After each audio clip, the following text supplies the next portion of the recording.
Garments শ্রমিকদের বেতন ভাতা নিশ্চিত করার, পাওনা নিশ্চিত করার কথা উঠেছে এবং সার্বিকভাবে যানবাহনের ক্ষেত্রে যাতে দুর্ঘটনা রোধ করা যায়, পুরাতন যানবাহন যাতে ব্যবহার না হয় ইত্যাদি বিভিন্ন বিষয়ে কথা উঠেছে।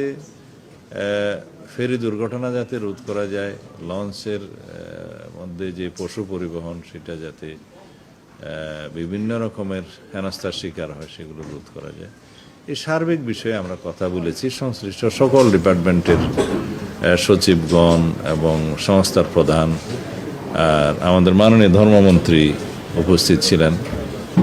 তো এই বিষয়ে আমরা কিছু সিদ্ধান্ত নিয়েছি, সেটা কালকের মধ্যে আমরা রেজলিউশন আকারে সবার কাছে দিয়ে দেব। সিদ্ধান্ত তো অনেক হয়েছে, গুরুত্বপূর্ণ।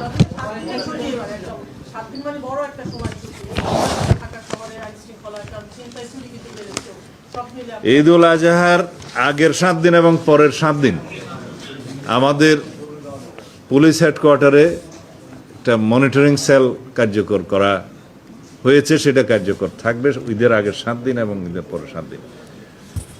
আমাদের সমস্ত ডিপার্টমেন্টগুলোর হটলাইন এই রেজলিউশনে থাকবে। পুলিশ ডিপার্টমেন্টের কোনটা, বিআইডব্লিউটিসির কোনটা, নৌপরিবহন মন্ত্রণালয়ের কোনটা এবং ফায়ার সার্ভিসের কোনটা এবং সংশ্লিষ্ট সকল ডিপার্টমেন্টের হটলাইনগুলো চালু থাকবে। সেগুলো রেজলিউশন আকারে যাচ্ছে, পত্রিকায় যাবে।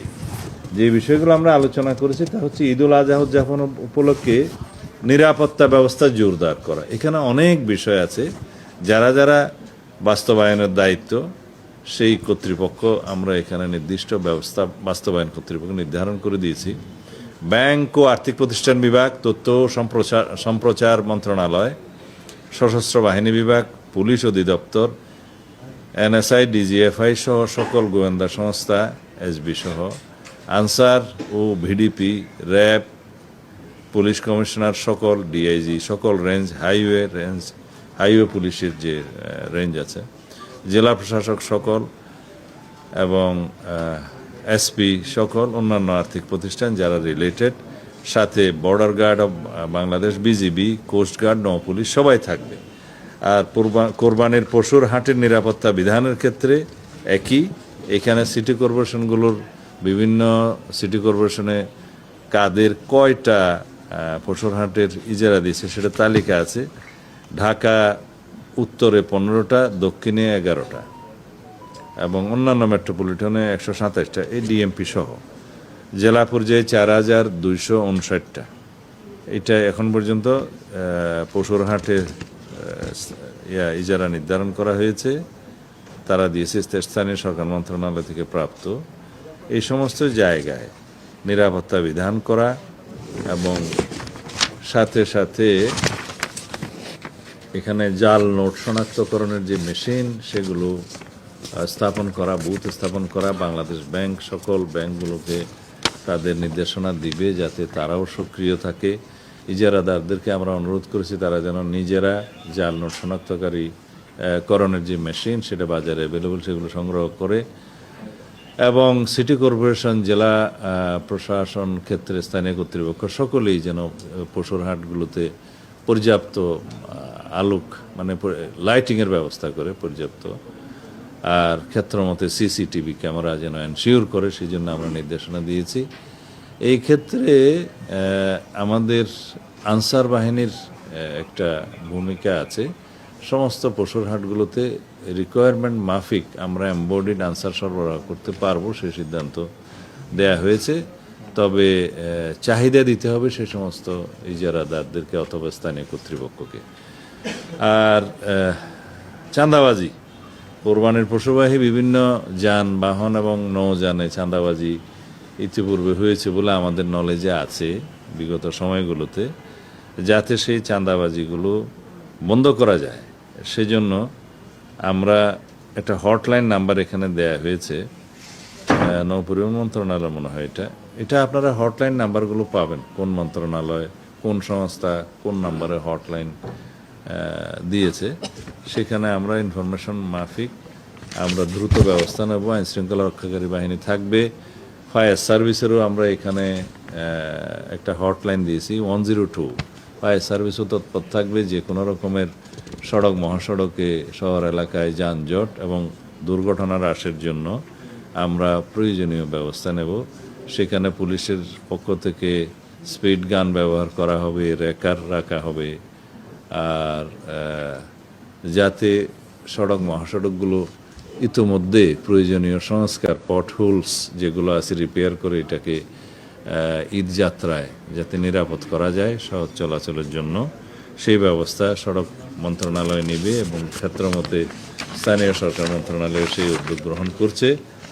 আর বিআইডব্লিউটি এর ক্ষেত্রে যেহেতু তারা এই লঞ্চ তারপরে জলযান সমস্ত বিষয়ে তারা এটা ডিল করে, তাদের একটা হটলাইন এখানে দেয়া আছে 16113। আর শিল্প এলাকায় যাতে নিরাপত্তা ব্যবস্থা জোরদার করা যায়, গার্মেন্টস শ্রমিকদের যাতে ঈদের আগে বেতন বোনাস দেয়া হয় সেজন্য গার্মেন্টস মালিক সমিতির যে সভাপতি তিনি এসেছিলেন, তাদের সংগঠনের বিকেএমই এর মালিক সমিতির প্রেসিডেন্ট সেক্রেটারি এসেছিলেন, তাদেরকে অনুরোধ করা হয়েছে, বাংলাদেশ ব্যাংককে অনুরোধ করা হয়েছে, আর শ্রমিক ফেডারেশনের যারা এসেছিলেন গার্মেন্টস শ্রমিক ফেডারেশন এবং অন্যান্য শ্রমিক কর্তৃপক্ষের যারা অ্যাসোসিয়েশনের নেতা তারাও বক্তব্য রেখেছেন। আমরা অনুরোধ করেছি সবাই মিলে বিজিএমইএ, বিকেএমইএ, বাংলাদেশ ব্যাংক, সংশ্লিষ্ট ব্যাংক, শ্রমিক ফেডারেশন সবাই মিলে ঈদের আগে যাতে কোনো শ্রমিকের বেতন অনাদায়ী না থাকে, মানে আদায় করা হয় বেতন বোনাস, সেই ব্যবস্থা করতে। কিছু কিছু সিক ইন্ডাস্ট্রিজ আছে, কিছু কিছু ইন্ডাস্ট্রি বন্ধ হয়েছে ইতিমধ্যে, সেই ক্ষেত্রে কী করা যায় তারা এটা সুসমন্বয় করে ব্যবস্থা করবে। আর কাঁচা চামড়ার মূল্য নির্ধারণের ক্ষেত্রে বাণিজ্য মন্ত্রণালয়ে আরেকটা মিটিং হবে, সেটা ট্যানারি মালিকরা আজকেও এসেছিলেন, ট্যানারি মালিক অ্যাসোসিয়েশনের প্রতিনিধিগণ, তারা বাণিজ্য মন্ত্রণালয়ের সাথে বসে একটা যৌক্তিক মূল্য নির্ধারণ করে পত্রপত্রিকায় সেটা প্রচার করবে, চামড়ার মূল্য, ন্যায্য মূল্য, সেটা পরবর্তীতে তারা জানাবে। আর অন্যান্য যেগুলো সার্ভিস সেক্টর আছে, বিদ্যুৎ, পানি এবং অন্যান্য গ্যাস সেক্টর, তাদেরকে সার্ভিস যাতে স্বাভাবিক রাখে সেই অনুরোধ করা হয়েছে। আর ঈদের জামাতে প্রয়োজনীয় নিরাপত্তা, মোবাইল কোর্ট পরিচালনা এবং অন্যান্য প্রচার করা হবে, যেটা আমরা ইতিপূর্বে মাননীয় প্রধানমন্ত্রীর সভাপতিত্বে একটা মিটিং করেছিলাম, সেটা পত্রপত্রিকায় প্রকাশিত হয়েছে, আপনারা জানেন, আমিও কথা বলেছিলাম। তাতে করে আমরা যেটা ব্যবস্থা গ্রহণ করেছি,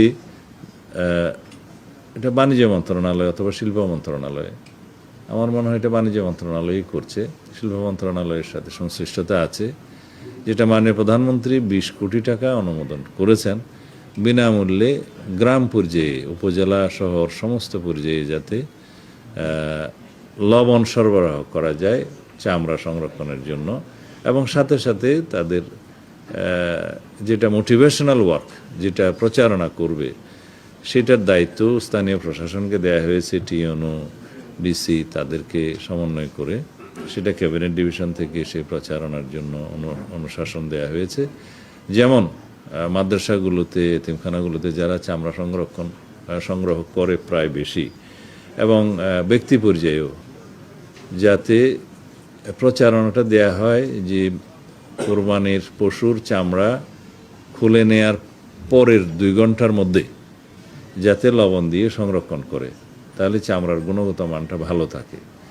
সেইটার জন্য ইমামদের মাধ্যমে সমস্ত মসজিদে সেই প্রচারটা দেওয়ার জন্য এবং মুসল্লি সহ সবাইকে অনুরোধ করার জন্য সেটা ধর্ম মন্ত্রণালয়ের নেতৃত্বে ইতিমধ্যে নির্দেশনা দেওয়া হয়েছে।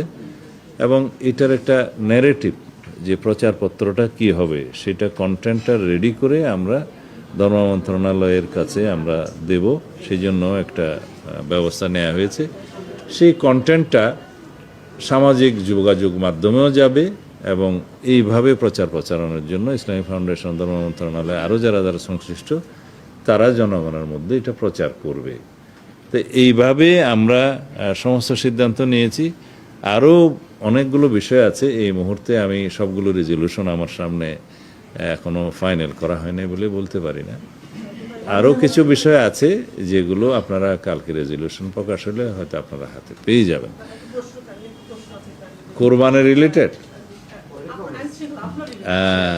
প্রথমটা হলো যে একটু আগে বিরোধী দল নেতা বলছে যে চাঁদাবাজি হওয়ার কারণে বাজারের দাম বেড়ে গেছে, এটা উনি এটা নিয়ে কনসার্ন জানিয়েছে। নাম্বার 1। নাম্বার 2, একটু অন্য বিষয়, একটু ভূরাজনীতির ইস্যু। কারণ পশ্চিমবঙ্গে যে নির্বাচন হয়েছে সেখানে মুসলমানদের উপর যে হামলা হচ্ছে, মোট কয়টা কোয়েশ্চেন? 80 তো এখন কোরবানির মধ্যে। আপনাদের পাশে ওটা এই হ্যাঁ? বিষয়ে বাংলাদেশের সংখ্যালঘুদের উপরে আঘাত হতে পারে এবং সংখ্যা হচ্ছে। আমি জানি। কি বলবেন প্লিজ? কয়টা কোয়েশ্চেন হলো?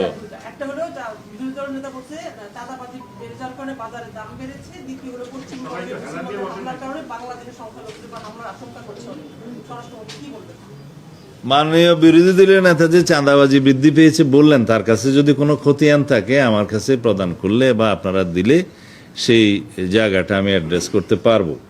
আমরা গত 30শে এপ্রিল থেকে শুরু করে এই পর্যন্ত আরও অনির্দিষ্টকাল পর্যন্ত আমরা সারা দেশে অভিযান পরিচালনা করছি চাঁদাবাজির বিরুদ্ধে, সন্ত্রাসীদের পাকড়াও করার জন্য, মাদক এবং অন্যান্য জুয়া টুয়া সব সহ যারা অস্ত্রধারী অবৈধ দাগি আসামি তাদেরকে গ্রেফতার করার জন্য। বিশেষ করে আমরা এখানে মাদকের উপরে গুরুত্ব বেশি দিয়েছি এবং অস্ত্রধারীদের বিরুদ্ধে যে সন্ত্রাসীদেরকে দাগি আসামিদেরকে গ্রেফতার করতে পারি তাদের বিরুদ্ধে অভিযান চালানো হচ্ছে। প্রতিনিয়ত সেই তালিকাটা আপনাদের সামনে প্রকাশ করে, বিশেষ করে ডিএমপিটা ডিএমপি দেয়, সারা দেশেরটা পুলিশ হেডকোয়ার্টার দেয়, জেলা থেকে এসপি সাহেবরা দেন। আমাদের কাছে এটা বাধ্যতামূলক আমরা করেছি যে কোন দিনের কী অভিযানে কী অগ্রগতি হয়েছে একদম ক্যাটাগরি ওয়াইজ আমাদেরকে রিপোর্ট প্রদান করে। সেই তালিকাটা আপনাদের মাধ্যমে আমার মনে হয় বিরোধী দলীয় নেতার কাছে যেতে পারে বা পত্রিকায় আমরা প্রকাশ করতে পারি আরও বেশি করে। কোথায় চাঁদাবাজি বৃদ্ধি পেলো সেই তালিকাটা পেলে ব্যবস্থা নেব। আর দ্বিতীয় কোয়েশ্চেন কি?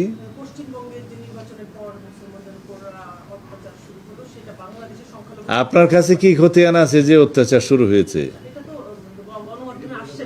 গণমাধ্যমে ওভাবে আসে নাই, কিছু সোশ্যাল মিডিয়াতে পুরানো চিত্র দিয়ে এসছে। আচ্ছা, আমরা আমাদের এখানে ডিপ্লোম্যাটিক মিশন আছে, পররাষ্ট্র মন্ত্রণালয় আছে, আপনারা তাদের কাছে জিজ্ঞেস করতে পারেন যে সেরকম কোনো পরিস্থিতি সৃষ্টি হয়েছে কিনা। আমরা সীমান্ত পাহারা দেই, বিজিবি সতর্ক আছে কোনো রকমের যাতে পশ্চিম না হয়।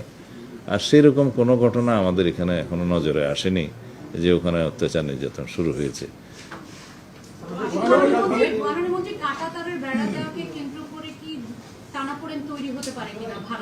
এই বিষয়ে তো আমি গতকালকে কথা বলেছি। বাংলাদেশের সার্বভৌমত্ব আরেকটি দেশের সার্বভৌমত্ব, এটা হচ্ছে on the basis of sovereign equality. আমরা দুই দেশের সাথে সম্পর্ক বজায় রাখি। এখন কোনো দেশের অঙ্গরাজ্যের একটা নির্বাচন, স্থায়ী নির্বাচন কি হলো, তার ফলাফল কি হলো, সেটার প্রভাব কি হবে, সেটা তাদের সম্পূর্ণ আভ্যন্তরীণ ব্যাপার। এখানে কাঁটাতারের বেড়া যদি ভারতীয় সীমানার মধ্যে নোম্যান্স ল্যান্ড বজায় রেখে যদি সেই দেশ দিতে চায়, সেটা ডিপ্লোম্যাটিক ওয়েতে আমাদের আলাপ আলোচনা হবে। কিন্তু সেরকম কোনো ইস্যু তো প্র্যাকটিক্যালি ভারত সরকারের পক্ষ থেকে আমরা দেখিনি। এখন অঙ্গরাজ্যের নির্বাচনের পরে কোনো বিজয়ী দল যদি কোনো রকমের কোনো বক্তব্য দিয়ে থাকে, সেটা তো আমাদের সোভারেইন ইকুয়ালিটির ভিত্তিতে আমরা সেই জবাব দিতে পারি না। আমাদেরকে জানাতে হবে ভারতের কেন্দ্রীয় সরকারের পক্ষ থেকে যে বাংলাদেশ বর্ডারে বা ইন্ডিয়ান বর্ডারে তারা কিছু করতে চায় কিনা। সেটা ডিপ্লোম্যাটিক চ্যানেলে হবে, পররাষ্ট্র মন্ত্রণালয়ের সাথে তারা কথা বলবে। সেটার সাথে সংশ্লিষ্ট নই আমি স্বরাষ্ট্রমন্ত্রী হিসাবে। আমার দায়িত্ব হচ্ছে যে বর্ডারে নিরাপত্তা নিশ্চিত রাখা এবং যাতে কোনো রকমের পুশিন না হয় সেটার ব্যবস্থা করা, আইনশৃঙ্খলা পরিস্থিতি সেই জায়গায় সমুন্নত রাখা। তবে আমরা সতর্ক আছি, বিজিবিকে আমরা সতর্ক থাকতে নির্দেশনা দিয়েছি অনেক আগে। ধন্যবাদ। কখনো কোরবানিতে আছি, কখনো আবার সীমান্তে, কখনো আবার বিরোধী দলে কি করছে। আরেকটা কথা বলেছেন, চাঁদাবাজি।